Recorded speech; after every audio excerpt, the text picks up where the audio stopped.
અમરેલી ભાજપમાં લેટર યુદ્ધ નારણકા છડિયાએ ભરત સુતરિયા પર ઉઠાવ્યા સવાલ. સુતરિયાને થેન્ક યુ બોલતા ના આવડતું હોય તેવા આક્ષેપ કર્યા હતા. ભરત સુતરિયાએ પત્ર લખી નારણકા છડિયાને આપ્યો જવાબ. ભરત સુતરિયાએ પત્રમાં લખ્યું, તમે જેટલી વાર માર્ગદર્શન આપ્યું તેટલી વાર મેં તમને થેન્ક યુ કહ્યું. તમારી ટિકિટ કપાવવાનું કારણ તમે જાણો છો. જે સત્ય હકીકત છે તે લોકો સુધી પહોંચાડશો તેવી આશા ઉમેદવારની પસંદગી પાર્લામેન્ટરી બોર્ડ કરતું હોય છે. તમે પાર્લામેન્ટરી બોર્ડ સમક્ષ સવાલ ઉઠાવી રહ્યા છો.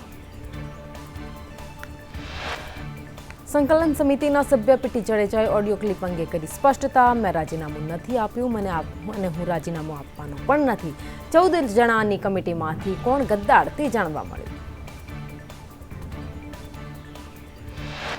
પીટી જડેજાએ કહ્યું, ગદ્દાર કોણ છે એક જ છે તે સામે આવી જશે. અમે ખુલ્લો તેને પાડી દઈશું. આ અંગે સાયબર ક્રાઇમમાં ફરિયાદ કરીશું.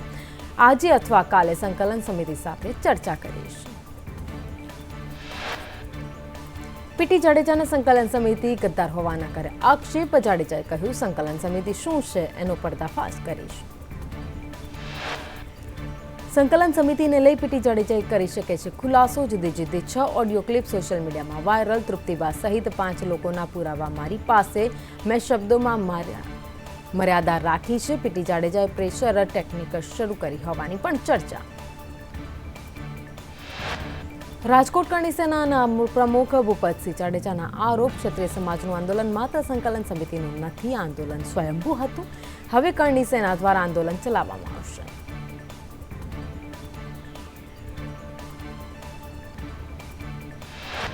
ભૂપતસિંહે કહ્યું, સંકલન સમિતિએ ભાજપ કોંગ્રેસને વચ્ચે નાખ્યું છે. સંકલન સમિતિ દ્વારા કોંગ્રેસને મત આપવાનું કહેવાયું હતું. હવે પીટીને સંકલન સમિતિ સાથે નાના મોટા પ્રશ્નો હશે. ક્ષત્રિય આંદોલનને લઈને પદ્મિનીબાએ કહ્યું, મારી પીટી જાડેજા સાથે વાત નથી થઈ. સંકલન સમિતિએ કહ્યું તે નથી કર્યું. આ લોકોએ સ્ટેજના કાર્યક્રમો જ કરવા જોઈએ. હવે આંદોલન પૂરું થઈ ગયું.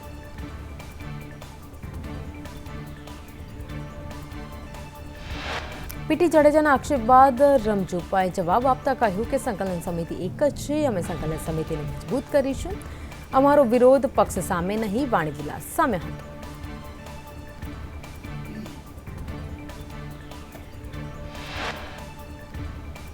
અમારો વિરોધ અસ્મિતાની લડાઈ હતી. ચૂંટણી પૂરી થઈ એટલે વાત પૂરી થઈ. હવે વિવાદ પણ પૂરો થઈ ગયો. અમે કોઈ પક્ષના પ્લેટફોર્મ પર નથી ગયા.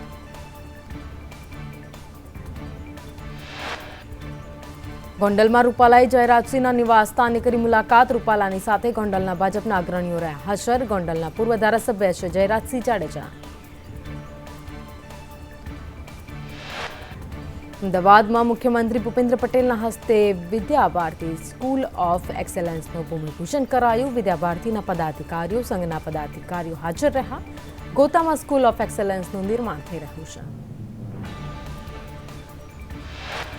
પંચમહાલથી નીટ કાંડ મામલે મોટા સમાચાર. પોલીસે 2 મુખ્ય આરોપીને ઝડપી પાડ્યા. તુષાર ભટ્ટ અને આરિફ વોહરાને પકડી પાડ્યા. નીટ કાંડ મામલે થઈ શકે મોટા ખુલાસા. અન્ય મોટા માથાઓના નામ પણ આવી શકે. પંચમહાલમાં નીટ કાંડ કોઈ ગેરરીતિ ન થઈ હોવાનો દીક્ષિત પટેલે દાવો કર્યો. તેમણે કહ્યું કે ગેરરીતિ કરાવવા પ્રેશર કરાતું હતું. તુષાર ભટ્ટ સાથે કેટલાક વાલીઓની પણ સંડોવણી. અશોક પટેલ સંતાન માટે ગેરરીતિ કરાવવા આવ્યા હતા. અશોક પટેલની તપાસ કરવામાં આવે. કડીમાં ફેમિલી ફન પાર્કના બાઉન્સરોની દાદાગીરી. પરિવાર અને ફેમિલી ફન પાર્કના બાઉન્સરો વચ્ચે ઝઘડો. કડીમાં ફન પાર્કમાં સમાધાન કરાવવા વચ્ચે પડેલા અન્ય પરિવાર પર બાઉન્સરોએ કર્યો હુમલો. બાઉન્સરોએ જાનથી મારી નાખવાની ધમકી આપી. પરિવારજનોએ કડી પોલીસ મથકમાં ફરિયાદ નોંધાવી. સુરતમાં ઐશ્વર્યા મિલ સંચાલકોના ત્યાં આઈટીની તવાઈ. આઈટી વિભાગે ₹250 કરોડના દસ્તાવેજ કર્યા જપ્ત. દરોડા દરમિયાન 4 કરોડની જ્વેલરી પણ મળી આવી. 20 લોકર ખુલવાના બાકી. 12 જગ્યાએ તપાસ ચાલુ. સુરતમાં રાત્રે 11:55 3 જગ્યાએ બોમ્બ બ્લાસ્ટની ધમકી મળી હતી. કંટ્રોલ રૂમમાં ફોન કરી ધમકી આપી. ઉધના પોલીસે આરોપીની કરી ધરપકડ. અમરેલી જિલ્લા ભાજપ કાર્યાલયમાં ઇફકોના ચેરમેન દિલીપ સંઘાણીનું સન્માન કરાયું. સન્માન કાર્યક્રમમાં મોટી સંખ્યામાં ભાજપના કાર્યકર્તા હોદ્દેદારો જોડાયા. હરણી બોટ દુર્ઘટના બાદ તંત્ર એક્શનમાં પ્રદર્શન મેદાનમાં ફન બ્લાસ્ટ કરાવ્યો બંધ તંત્રએ ફન બ્લાસ્ટના સંચાલકને આપી notice licence safety fire NOC ન હોવાથી કાર્યવાહી ફાયર એનઓસી મળ્યા બાદ તાકીદ કરવા માટે કહેવામાં આવ્યું છે અમદાવાદમાં વૃદ્ધાશ્રમમાં મધર્સ ડેની ઉજવણી કરાઈ જીવન સંધ્યા વૃદ્ધાશ્રમમાં મધર્સ ડેની ઉજવણી કરવામાં આવી વૃદ્ધાશ્રમમાં 150 વડીલો રહે છે માતાઓને મળવા વૃદ્ધાશ્રમમાં તેઓના સંતાનો આવ્યા માતૃદિન પર વૃદ્ધોની આંખો છલકાઈ સુરતમાં ભાજપના પૂર્વ નગરસેવક નવીન ચંદ્રનું નિધન ઘરમાં છતનો પોપડો પડતા નવીન ચંદ્ર કડીવાલાનું નિધન થયું કડીવાલા 1995 થી 2000 સુધી નગરસેવક રહ્યા હતા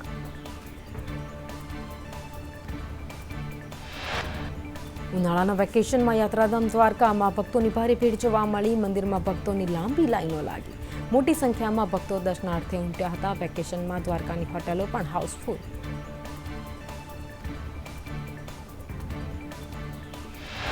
દ્વારકા મંદિરની સાથે ગોમતી ઘાટ પર ભક્તોનું ઘોડાપૂર જોવા મળ્યું ગોમતી ઘાટની સીડીઓ પર શ્રદ્ધાળુઓની ભીડ જામી સુદર્શન બ્રિજ શિવરાજપુર જેવા પ્રવાસન સ્થળો પર લોકોની ભીડ મચ્છુ 2 ડેમને ખાલી કરવા મચ્છુ નદીમાં છોડાયું પાણી ડેમના 2 દરવાજા 2 ફૂટ ખોલાયા ડેમના 5 દરવાજા બદલવાની કામગીરી હાથ ધરાશે મચ્છુ નદી થશે છલોછલ મહેસાણા જિલ્લાના હિલ સ્ટેશન તારંગાનો ડ્રોન નજારો સામે આવ્યો હિલ સ્ટેશન અરવલ્લીની ગિરિમાળામાં વસેલું છે તારંગા જૈન ધર્મનું પવિત્ર સ્થળ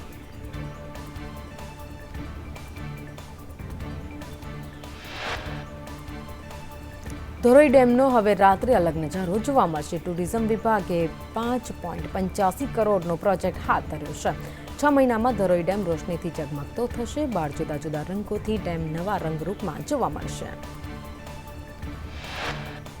ખંભાતના છેવાડાના ગામોમાં ભર ઉનાળે પાણીની સમસ્યા તરકપુર નવાગામ સહિતના ગામડાઓમાં વર્ષોથી સતાવે છે પીવાના પાણીની સમસ્યા ગ્રામજનોની તંત્ર સામે નારાજગી ભાવનગરના વલ્લભીપુર શહેરમાં ગેલો નદી પ્રદૂષિત થઈ હળિયાદ જવાના રસ્તે કોઝવે પાસે નગરપાલિકા દ્વારા ગટરના અશુદ્ધ પાણી ઠાલવતા નદી થઈ દૂષિત તંત્રની બેદરકારીને કારણે શહેરીજનોમાં રોષ બનાસકાંઠાના ઇકબાલગઢથી બાલુદ્રા જતા બનાસ નદી પર વર્ષો પહેલા બાંધેલો બ્રિજ જર્જરિત બન્યો જર્જરિત બ્રિજને કારણે વાહન ચાલકોમાં પણ ભયનો માહોલ જોવા મળ્યો છે અગાઉ સંદેશ ન્યૂઝના અહેવાલ બાદ બ્રિજને રિપેરિંગ કરવાનું નાટક કર્યું પરંતુ સ્થિતિ આજે હતી એની જ માં અને બીજા બધા વગડાના ભાવ મહેસાણાના હોમગાર્ડ મહિલા કમળાબેન રાવતે 24 કલાક નોકરી કરીને પોતાના 3 બાળકોને મોટા કરી ભણાવીને તેમની બધી જ જવાબદારીઓ પૂરી કરી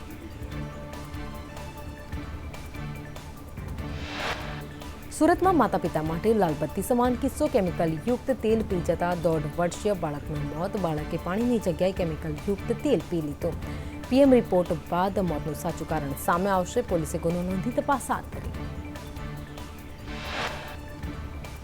અમદાવાદમાં નિકોલ પોલીસ સ્ટેશનના 2 પીએસઆઈએ પીઆઈ કેડી જાટ સામે ફરિયાદ નોંધાવી છે તો બંને ફરિયાદની તપાસ એક જ ડિવિઝન એસીપીને સોંપાઈ છે એચ ડિવિઝન એસીપી બંને કેસની તપાસ કરશે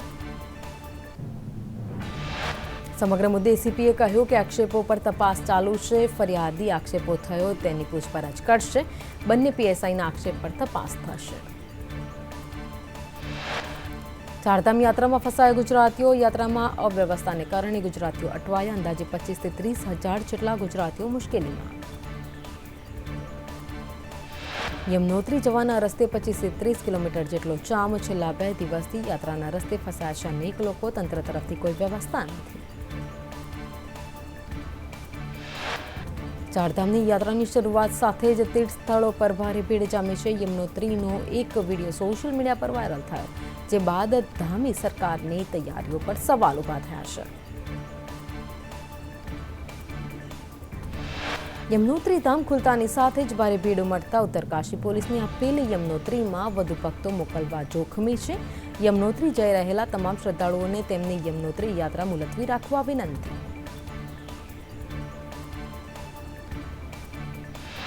વૈદિક મંત્રોચ્ચાર અને ધાર્મિક વિધિ સાથે બદ્રીનાથના કપાટ ખોલવામાં આવ્યા. પ્રથમ દિવસે મોટી સંખ્યામાં ભક્તોએ દર્શન કર્યા. ઉત્તરાખંડના ચારધામ યાત્રાની સત્તાવાર શરૂઆત.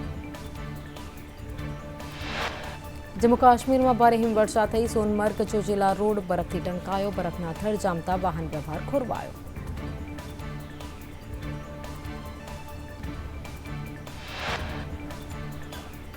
જમ્મુ કાશ્મીર હાઈવે પર વાહન ચાલકો કલાકો સુધી અટવાયા. વાહનોની લાંબી કતાર જોવા મળી. પહાડો પર ચારે તરફ બરફની ચાદર.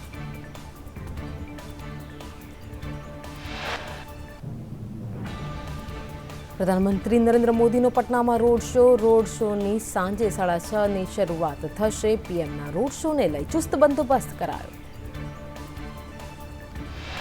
પશ્ચિમ બંગાળના બરકપુરમાં સભા સંબોધતા પ્રધાનમંત્રી મોદીએ કહ્યું, આજે હું બંગાળને 5 ગેરંટી આપી રહ્યો છું. જ્યાં સુધી હું અહીં છું ત્યાં સુધી ધર્મના આધારે અનામત આપવામાં નહીં આવે. જ્યાં સુધી હું બંગાળમાં છું ત્યાં સુધી રામ મંદિર પર સુપ્રીમ કોર્ટના ચુકાદાને કોઈ ઉલટાવી નહીં શકે. જ્યાં સુધી હું અહીંયા છું ત્યાં સુધી કોઈ તમને ભગવાન રામની પૂજા કરવાથી અને રામનવમીની ઉજવણી કરતા નહીં રોકી શકે. જ્યાં સુધી હું અહીંયા છું ત્યાં સુધી કોઈ CAA નાબૂદ નહીં કરી શકે. ઉત્તર પ્રદેશમાં જાહેર સભા સંબોધતા કેન્દ્રીય ગૃહમંત્રી અમિત શાહે કહ્યું, આ ચૂંટણી પ્રધાનમંત્રી મોદીને ત્રીજી ટર્મ માટે વડાપ્રધાન બનાવવાની છે. આ ચૂંટણી ભારતને વિશ્વની સૌથી મોટી અર્થવ્યવસ્થા બનાવવાની છે. આ ચૂંટણી પાકિસ્તાનને તેની હરકતોનો જડબાતોડ જવાબ આપવાની છે. 10 રાજ્યોની 96 લોકસભા બેઠક પર પ્રચાર પડઘમ શાંત. આવતીકાલે યોજાશે મતદાન. અખિલેશ યાદવ અને ગિરિરાજસિંહ સહિતના દિગ્ગજોના ભાવિ મતદાન પેટીમાં કેદ થશે.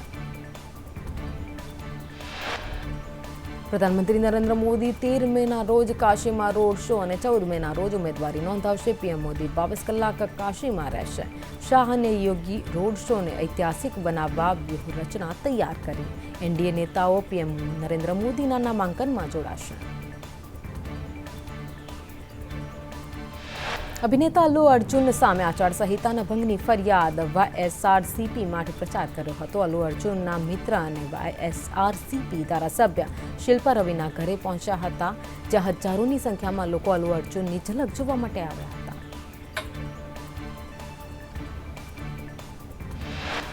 દિલ્હીમાં ભાજપના સમર્થનમાં શીખ સમુદાયની બાઇક રેલી. ભગવા રંગની પાઘડી પહેરીને મોટી સંખ્યામાં શીખ યુવાનો બાઇક રેલીમાં જોડાયા. કેન્દ્રીય મંત્રી VK સિંહે બાઇક રેલીને લીલી ઝંડી દેખાડી. ભાજપના પ્રવક્તા મનજિંદરસિંહ સિરસાએ કર્યું રેલીનું નેતૃત્વ. દિલ્હીમાં આમ આદમી પાર્ટીનો આક્રમક ચૂંટણી પ્રચાર. આપ યુવા સંઘર્ષ સમિતિએ જેલ કા જવાબ વોટ સે સાયક્લોથોનનું કર્યું આયોજન. મોટી સંખ્યામાં કાર્યકરો અને નેતાઓ સાયકલ લઈને નીકળ્યા.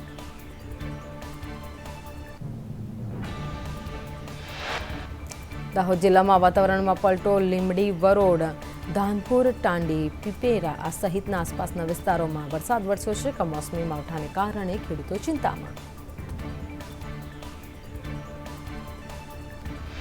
ડાંગ જિલ્લામાં વરસાદનું આગમન. સાપુતારાના આસપાસના વિસ્તારમાં વરસાદ વરસ્યો. પ્રી મોન્સૂન એક્ટિવિટીના ભાગરૂપે વરસાદનું આગમન.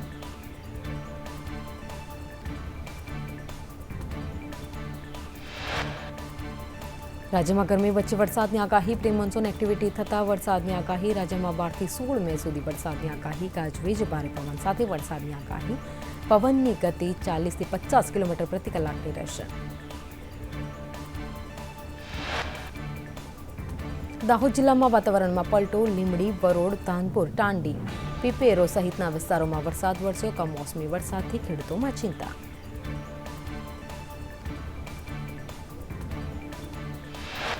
સુરત જિલ્લાના વાતાવરણમાં પલટો. માંગરોળ, ઓલપાડમાં વાદળછાયું વાતાવરણ. કામરેજ સહિતના વિસ્તારમાં પણ વાદળછાયું વાતાવરણ. પવનની ગતિ ઘટતા બફારામાં પણ વધારો.